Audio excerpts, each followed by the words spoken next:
Guys, so hari ini saya mau update sampai Jupiter yang part kedua. Kayak ini adalah part kedua. Minggu lalu kalau kamu tengok, dia punya pendek tuh, dia punya pendek di sini saja. Kamu tengok video tuh kan. Pendek dia kecil begini kan. Sekarang selepas seminggu kau tahu berapa panjang dia, berapa tinggi dia.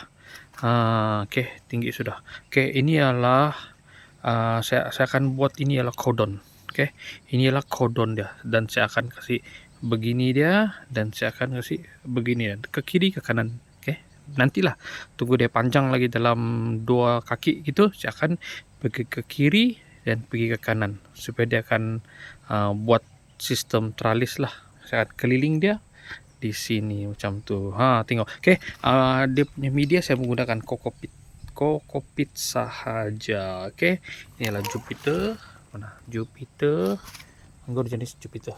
Oke, so tunggu lagi video yang akan datang.